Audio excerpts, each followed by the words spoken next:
All right, so we need to resize the brace piece from 1 1/8" down to 3/4 of an inch. We didn't need 1 1/8" piece. It's way overbuilt. 3/4 is going to be more than enough. And to save materials, because there's a whole bunch of y'all, I made it down to 3/4. So back in the old days, this was 11/16, and this is 7/16, which adds up to 1 1/8 inch. And we had our 60 degree and our 30 degree. Well, remember also, when this is a little bit confusing because the plan measures from vertical, but our the vertical axis, but our miter gauge measures from the horizontal axis. So when we cut the 60 degree cut, we're actually using the 30 degree groove on the miter box and vice versa. But don't worry, I'm going to hold your hands through that part, so we'll get it done. Okay, so now this part here has the same end configuration, a 60 and a 30 degree cut, but instead of 1 1/8", it's 3/4 of an inch. So how do we figure out what this dimension is? Because that's how they locate our cuts, 11/16 and 7/16. Well, that's obviously going to be way too big. So we need to figure out what this number and this number is. So here's how we're going to do it. We're going to do a ratio of the overall size of what's on their plan and the overall size of what's on our plan. So we could take 0.75, which is our 3/4, divided by our 1.125. That's 1 1/8". Okay?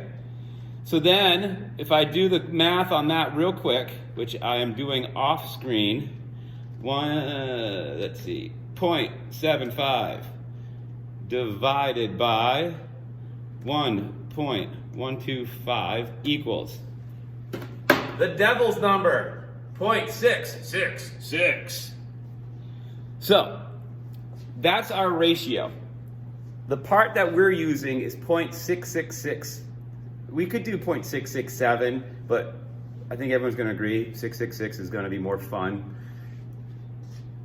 It's going to be 0.666 smaller. So if we take the 1 1/8, we multiply by 0.66, we get the 3/4.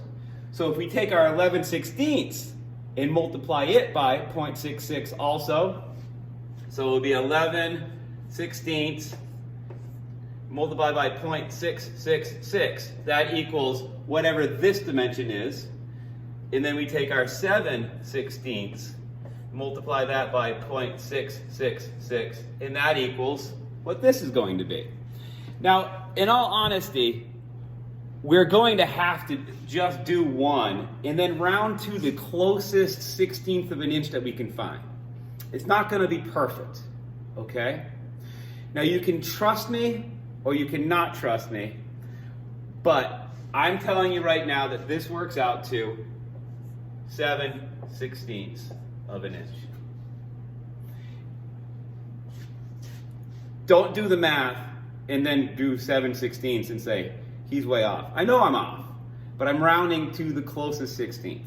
And the one that works out is this, okay?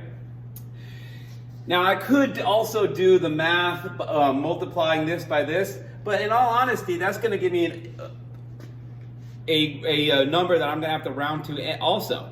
So what I can do is, I have 7/16, and this is 3/4, and 3/4 is actually 12/16 if you want to do an improper fraction. So 7/16 minus 12/16 over here would be 5/16. So we know that this right here is going to be 7/16, and down here is going to be 5/16. That's how we can lay out our ends. These are our new numbers. It's not this. So this is the old thing. This is from our plans originally that we copied and then scaled down a little bit. So here's our number, 7/16 and 5/16 with a 60 degree on the top and a 30 degree on the bottom. Now, the next video is going to show you how we actually cut these parts.